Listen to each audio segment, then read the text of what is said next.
ചരിത്രകാരനായ വിനിൽ പോൾ എഴുതിയ ദളിത് ചരിത്രദംശനം കേരളത്തിലെ ജാതി അധിഷ്ഠിത സാമൂഹിക യാഥാർത്ഥ്യങ്ങളെ ചരിത്രരേഖകളുടെയും ഗവേഷണ പഠനങ്ങളുടെയും അടിസ്ഥാനത്തിൽ പരിശോധിക്കുന്ന ഒരു പ്രധാന ഗ്രന്ഥമാണ്.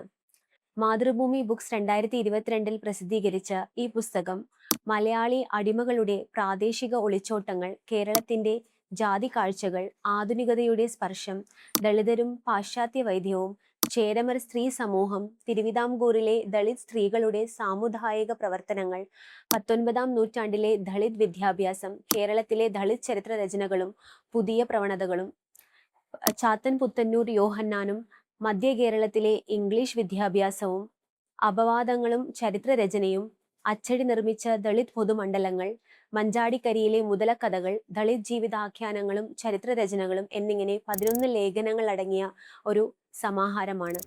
കേരളത്തിന്റെ സാമൂഹിക ചരിത്രത്തെക്കുറിച്ച് നമ്മൾ സാധാരണ കേൾക്കുന്നത് ഒരു പുരോഗമനത്തിന്റെ കഥയാണ്.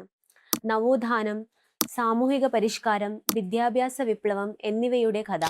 എന്നാൽ ഈ മുഖ്യധാരാ ചരിത്ര വായനകൾക്കു പിന്നിൽ മറഞ്ഞുകിടക്കുന്ന ഇരുണ്ട യാഥാർത്ഥ്യങ്ങളെ വെളിച്ചത്തിലേക്ക് കൊണ്ടുവരുന്ന ശക്തമായ ഒരു ഗ്രന്ഥമാണ് ദളിത് ചരിത്രദംശനം. കേരളത്തിലെ ജാതി വ്യവസ്ഥയുടെ ക്രൂരതകളും ദളിത് ജീവിതാനുഭവങ്ങളുടെയും ചരിത്ര സത്യങ്ങളുടെയും പുരാശേഖരങ്ങളുടെയും അടിസ്ഥാനത്തിൽ വിശകലനം ചെയ്യുന്ന ഈ പുസ്തകം മുഖ്യധാരാ ചരിത്രം പറച്ചിലിനെ ചോദ്യം ചെയ്യുന്ന, സാധാരണയായി മറഞ്ഞുപോയതോ ഉദ്ദേശപൂർവം അവഗണിക്കപ്പെട്ടതോ ആയ നിരവധി ചരിത്ര സത്യങ്ങളെയും അനുഭവങ്ങളെയും വിനിൽ പോൾ ഈ പുസ്തകത്തിലൂടെ പുറത്തു കൊണ്ടുവരുന്നുണ്ട്. കേരളത്തിന്റെ ജാതി വ്യവസ്ഥയുടെ ക്രൂരമുഖം, ദളിത് സമൂഹത്തിന്റെ ദൈനംദിന ജീവിതം, അവരുടെ സാമൂഹിക സാംസ്കാരിക അനുഭവങ്ങൾ എന്നിവയെ ഈ ഗ്രന്ഥം ഗൗരവത്തോടെ പരിശോധിക്കുന്നു. പ്രത്യേകിച്ച് പോസ്റ്റ് കൊളോണിയൽ കേരളത്തിലെ സാമൂഹിക മാറ്റങ്ങളെ വിമർശനാത്മകമായി വിലയിരുത്തുന്ന ഒരു ശക്തമായ ശ്രമമാണിത്. ബ്രിട്ടീഷ് അധിനിവേശ കാലത്ത് കേരളത്തിലുണ്ടായ സാമൂഹിക മാറ്റങ്ങളെ അടുത്തറിയാനുള്ള ഒരു പ്രധാന ശ്രമമാണ് ഈ പുസ്തകം. നൂറ്റാണ്ടുകളോളം നിലനിന്നിരുന്ന ജാതി നിയമങ്ങൾ മനുഷ്യവിരുദ്ധമാണെന്ന് സമൂഹം തിരിച്ചറിയാൻ തുടങ്ങിയത് ബ്രിട്ടീഷ് ഭരണകാലത്തോടെയാണ് എന്ന വാദം എഴുത്തുകാരൻ മുന്നോട്ട് വയ്ക്കുന്നു. ദൈവകേന്ദ്രീകൃതമായ ചിന്തയിൽ നിന്ന് മനുഷ്യകേന്ദ്രീകൃതമായ ഒരു തിരിച്ചറിവിലേക്ക് മാറ്റം സംഭവിക്കാൻ കൊളോണിയലിസം ഒരു പ്രേരക ശക്തിയായി പ്രവർത്തിച്ചു എന്നുള്ളതാണ് പുസ്തകത്തിന്റെ ഒരു പ്രധാന നിരീക്ഷണം.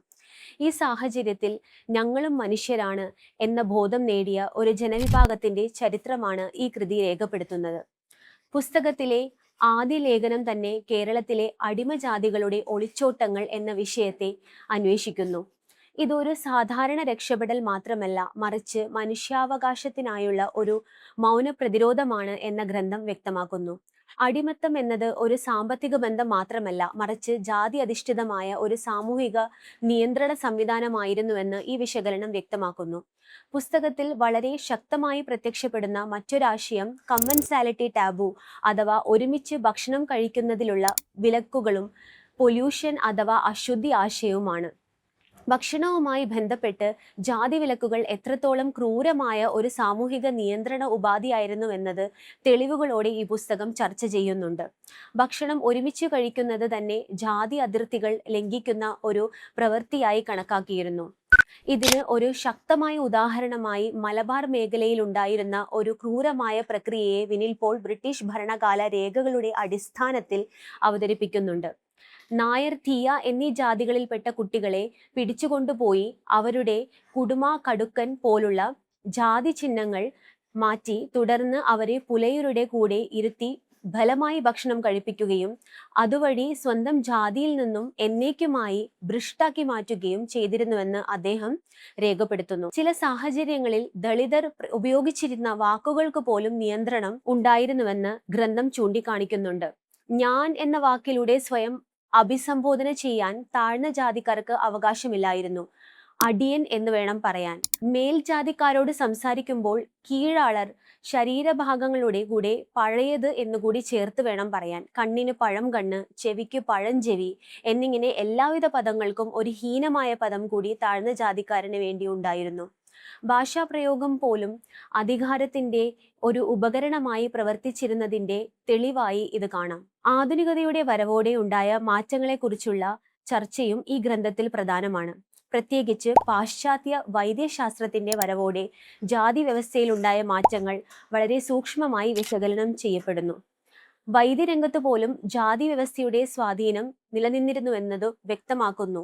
ചികിത്സയിലും മനുഷ്യരെ തുല്യമായി കാണാത്ത ഒരു സാമൂഹിക യാഥാർത്ഥ്യമാണ് ഇത് തുറന്നുകാട്ടുന്നത്. ദളിത് വിദ്യാഭ്യാസത്തിന്റെ ചരിത്രം പുസ്തകത്തിലെ മറ്റൊരു പ്രധാന ഘടകമാണ്. വിദ്യാഭ്യാസം ഒരു മോചനമാർഗമായി മാറിയെങ്കിലും അതിലേക്കുള്ള പ്രവേശനം എത്രത്തോളം നിയന്ത്രിതമായിരുന്നു എന്നത് ഈ ഗ്രന്ഥം വിശകലനം ചെയ്യുന്നുണ്ട്. വിദ്യാഭ്യാസം ലഭിച്ച ശേഷം പോലും സാമൂഹിക അംഗീകാരം ലഭിക്കാത്ത അവസ്ഥകൾ, വിദ്യാഭ്യാസവും ജാതിയും തമ്മിലുള്ള സംഘർഷങ്ങൾ എന്നിവയെ ഈ പുസ്തകം വിശദീകരിക്കുന്നു. അച്ചടി നിർമ്മിച്ച പൊതുമണ്ഡലങ്ങൾ എന്ന ആശയം പുസ്തകത്തിലെ ഒരു നിർണായക സംഭാവനയാണ്.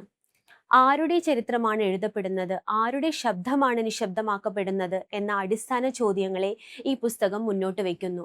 ഇതിലൂടെ ചരിത്രം ഒരു നിഷ്പക്ഷ രേഖപ്പെടുത്തൽ മാത്രമല്ല, മറിച്ച് അധികാരബന്ധങ്ങൾ നിർണ്ണയിക്കുന്ന ഒരു പ്രക്രിയയാണെന്ന തിരിച്ചറിവിലേക്കാണ് വായനക്കാരനെ നയിക്കുന്നത്. പുസ്തകത്തിലെ മറ്റൊരു ശ്രദ്ധേയമായ ഭാഗം മലയാളികൾക്കിടയിൽ നിലനിന്നിരുന്ന അപവാദങ്ങളും കുപ്രചരണങ്ങളും എന്നിങ്ങനെ താഴ്ന്ന ജാതിയിൽപ്പെട്ടവരെ ജീവിതത്തെ നിയന്ത്രിക്കുകയും ചൂഷണം ചെയ്യുകയും ചെയ്തിരുന്നുവെന്ന സാമൂഹിക ചരിത്രമാണ്.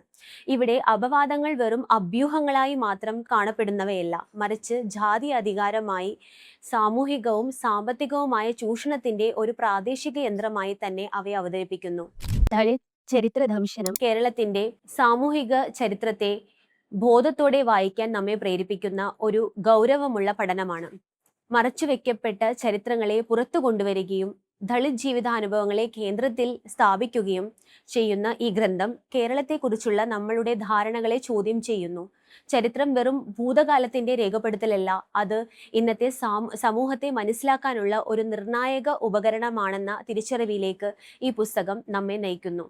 പ്രത്യേകിച്ച് ജാതി അധിഷ്ഠിതമായ മറച്ചുവെക്കപ്പെട്ട ശബ്ദങ്ങളെയും അനുഭവങ്ങളെയും മുന്നോട്ട് കൊണ്ടുവരുന്ന ഒരു ശ്രമമാണ് ഈ കൃതി.